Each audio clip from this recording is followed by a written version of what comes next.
In this lecture, we pick up with the creation of the New Deal, which arguably is one of the most transformative episodes, certainly in the 20th century history of the United States, but probably more broadly in the history of the United States. I mean, one of the great outcomes or consequences of the New Deal and of Franklin D. Roosevelt's exploits in confronting the Great Depression, well, one of the great ramifications is the transformed nature of the relationship between government and the people of the United States. That's one of those things that really and truly stands out for me in this episode. Consider that by and large, before the 1930s, when most Americans thought about government, they tended to think about local government. And I've done a sort of experiment with students before where I asked them to close their eyes and clear their minds, which is not entirely difficult. And I then throw out a word, and it'll be a word like government or Washington or legislature, whatever it may be. And then I asked them what image, because I asked them to think of an image, what image came to mind? Quite often, large majority, the image will tend to be some image of Washington, D.C., some image of the nation's capital. That's purely anecdotal. There's no statistical data to suggest anything here. It's just that I suspect that reflects this idea that when people now think of government, they think very much about the federal or national government in this country, with the capital at Washington. They don't think, as our ancestors might have thought, our predecessors might have thought, about government as something connected with the state in which we live, or local government like a county commission or county court or township. Now, the New Deal, while it is transformative for this reason and for many others, let me also add it's not in a vacuum. It doesn't exist in a vacuum. Consider the ways in which progressive ideas and progressive reform efforts have already begun transforming the relationship of citizens to that national government. And it could be something as simple as the Meat Inspection Act, that there would be federal agents whose job it would be to look at meat and make determinations about its suitability for sale. That's the national government. So really, if you think about it that way, not as the New Deal and boom, everything changes, but rather you think about it as the New Deal major change, but part of a larger progression of change or evolution of change, maybe the New Deal takes on a slightly different cast. To this day, I think people who think of the New Deal think about it in a somewhat, they're rather divided. There are still some people who see Franklin Roosevelt as sort of a savior figure. Roosevelt, the great president, Roosevelt who saved capitalism, who saved the United States in a time of great crisis, saved it from, among other things, fascism and communism and far more radical solutions. But then and now, in the 1930s and now, Roosevelt also had his share of critics. There were those who felt that Roosevelt, with his programs of the New Deal, was pushing too far, pushing beyond the limits of the Constitution and beyond the limits of good sense, for that matter. The fact is, as with most things, it's complicated. Much of what Roosevelt did was radical and revolutionary in its way, but it was also aimed at conserving the basic elements of what made the United States economically, socially, and otherwise the United States. For some groups, Roosevelt's policies would be very beneficial in the short term, if not in the long term. For other groups, there would be immediate consequences that were negative or seemingly negative that may have had quite positive results in the long term. It's not easy to know what we ought to think about the New Deal, or for that matter, about the role of government in modern America. But whatever we think, and I'll leave that question to you, it's yours to decide. We need to understand what went on, what the competing notions of the New Deal were all about before we render judgment. And that's what this larger lecture will be about. I want to inform you, but I want to add complexity, and I want to try before we're through to suggest the various ways in which this thing called the New Deal, this series of executive programs from the national government actually, how it played out, so that you'll be well informed, or at least sufficiently informed, to think about what it meant. To drop back just a bit, I think we need to pick up with the election of 1932. I think it's extraordinarily telling and sets the tone for the New Deal, for much of what was new about the New Deal. 1932, of course, the president is Herbert Hoover. He's the incumbent. Hoover had emerged politically from that Republican tradition of the 1920s in which affluence and prosperity had come to be expected, at least for some groups in American society. But as I suggested earlier, and I'm sure Melanie Story did as well, not all groups profited equally from the affluence of the Roaring '20s. By 1929, and Hoover, by the way, was elected president in 1928, and he was elected pretty much on a promise of continuing that prosperity of the 20s. But by 1929, not too long after he had become, less than a year really after he had become president, the symptoms of a flagging economy began to shift from a sort of gradual hint something's wrong to falling off the edge of a cliff into a precipice, something's wrong, right? That we're in trouble now. It's one of those deals where you can see trouble coming a long way off if you really look, but somehow there's nothing you can do about it until you get there, and once you do, it's too late. 1930, 1932, and into 33, really, we would see a just continual decline in the American economy. Banks failing, jobs lost, unemployment, hunger, and it just seemed to keep getting worse and worse. Hoover fought it. And I want to give Hoover a little bit of credit here. I think sometimes he's treated in too stereotypical a fashion as an uncaring sort of person. I think Hoover probably cared in his own way.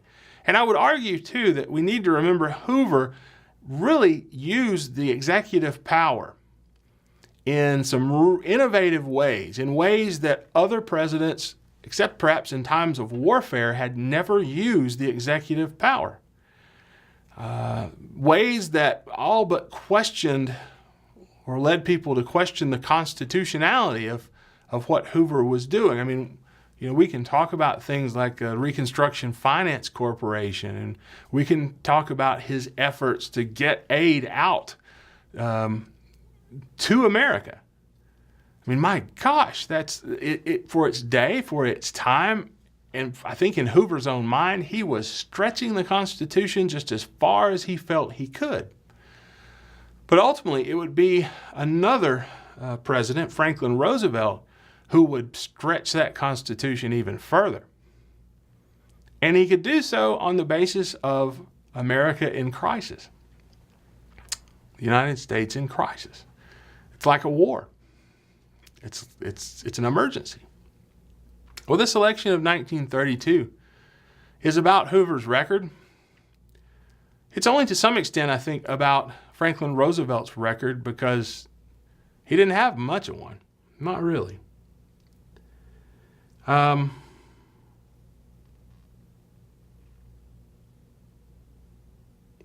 but it's also about personality. And I think that means a lot when we talk about the New Deal. In the summer of 1932, as the election approached, Herbert Hoover was confronted with a remnant of World War I veterans who had come to Washington in a march, not unlike the march of Coxey's army in a way, demanding that a bonus which had been promised to them should be paid early. They needed the money. They were in crisis. They were unemployed. They were promised a bonus. Why not give it to them now? And so they came to the very steps of Congress to demand and beg and plead. And Congress said no. Some of the veterans went home, but others stayed. They stayed in shanties that were built on the so-called Anacostia Flats near the Anacostia River. Kind of, swampy, lowish land. They also stayed in vacant buildings in Washington, squatting. And it became more and more of a problem. And Hoover himself had arguably become more and more paranoid and more isolated over the course of 1932, as it just didn't seem like his programs were working. He was feeling a great deal of opprobrium from the American people and his political enemies. Hoover was convinced that these former veterans were radicals, that they threatened violence and the overthrow of government, and he had the United States military sent in to clear the veterans. What followed was a sort of public relations nightmare. Whereas Hoover had been suspected of being hard-hearted and not caring about the American people, what happened with the veterans, what happened at Anacostia Flats, which included tear gas, the burning of shanties, the United States military in uniform marching on its own citizens, that convinced people, that Hoover was hard-hearted. Franklin Roosevelt, who was running against Herbert Hoover, turned to one of his friends and advisors, Felix Frankfurter. And he said, "Well, Felix, this will elect me." And what he meant was that, in essence, Hoover had broken that final straw with the American people. Franklin Roosevelt was the son of a wealthy New York family. He'd gone to private school. He'd gone to Harvard. He was a cousin to Theodore Roosevelt. In 1910, Franklin Roosevelt made it to the New York State Legislature, and then he served as Assistant Secretary of the Navy during the First World War. And you may recall that Theodore Roosevelt had served in that same or similar position before the Spanish-American War. In 1920, when Wilson was denied the Democratic nomination, Franklin Roosevelt ran as a vice presidential candidate for James Cox. And then everything changed. Cox lost the election, but in 1921, Franklin Roosevelt he became ill and ultimately lost the sensation in his legs, leaving him unable to walk, basically paralyzed from the waist down. I've heard some talk that perhaps it wasn't polio, but most likely he had contracted polio, which was not uncommon as diseases go really into the 1950s. For pretty much anyone, you'd think it's over at this point. You think, based on the assumptions of the day, there's no way someone with a handicap of this sort, someone who is pretty much restricted to a wheelchair, could ever sort of win political office, certainly political office, say on the state level of a governor or national level of a president. And I think it says something about Franklin Roosevelt that he did win. It's really quite an amazing story. A story both of Roosevelt's own sort of perseverance and courage, but also a story of how he managed his image so that many Americans really never knew, or at least they acted like they never knew, that their president during a time of depression, economic depression, and war suffered from a handicap, a disability. Took a lot of strength. I mean, I think you just have to recognize about Roosevelt. And it's kind of fascinating, too, that both he and Hoover, they overcame considerable obstacles to get where they got, to get to the presidency. Very different outlooks on life. Hoover was dour. Hoover had sort of, to quote the great American philosopher Frank Sinatra, Hoover had done it his way. Pulled himself up, as the saying goes, from pretty tough beginnings to become wealthy. He was a smart man. He had a lot of drive, not a lot of personality. Roosevelt, I'm not sure how brilliant he was in some regards, though he was clearly a brilliant politician in many ways. But man, he had a lot of drive too. And he had a personality. And I guess in some ways it's that personality that either pushed him on or sort of hid the pain oftentimes from the American public. In 1928, he succeeded Al Smith as governor of New York. And then in 1930 was elected in his own right to the governorship.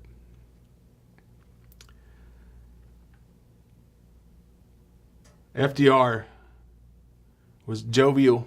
He always seemed to be smiling. But I often use in lecture, I'll use the cover of the New Yorker that shows at the inaugural. It really shows the difference between Hoover and Roosevelt. It shows Hoover sitting, because he was actually quite cross at the inauguration, and Hoover's sitting there with this just no smile. I mean, you can tell he's frustrated, angry, and he's grimacing. Whereas Roosevelt, in the back of this limo taking them to the inauguration ceremony, Roosevelt's got his top hat on and he's got these big teeth, and he's smiling and he's playing it up for the crowd. In fact, the cartoonist makes him look a little bit like the Joker of Batman fame. But, that bubbly personality, that appeal, that image is something that Roosevelt was all about. Now, in terms of the campaign itself, and let me move on with this, part of Roosevelt's approach to 1932 in the presidential election was that he should avoid any issue, really, that threatened to divide those who didn't like Hoover. In other words, everybody he could bring into the fold who just didn't like Hoover, that was another vote. Why mess with issues that might divide that group? It's the economy. That's the focus. The focus is the failure of Herbert Hoover to correct this depression that's set upon the United States. At the Chicago Democratic Convention, Roosevelt says, and I quote, "I pledge to you, I pledge to myself, to a new deal for the American people." And that's where that term, the New Deal, comes from. It's a pledge, but it's also ill-defined.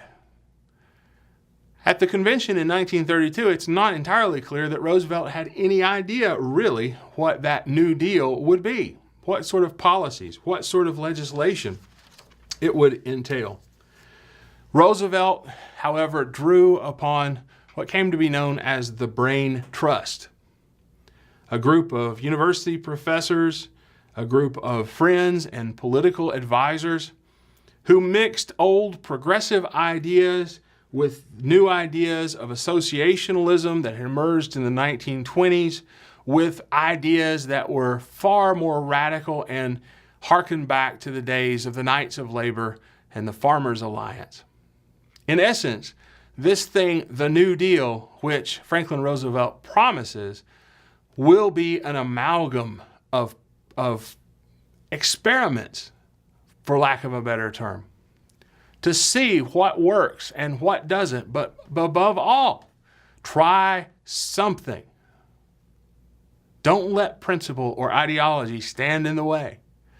And you'll find, and I'm going to point this out, many of the policies, many of the programs that Roosevelt initiates actually reflect very contradictory ideas or ideologies. Some tend to be quite conservative, some quite radical.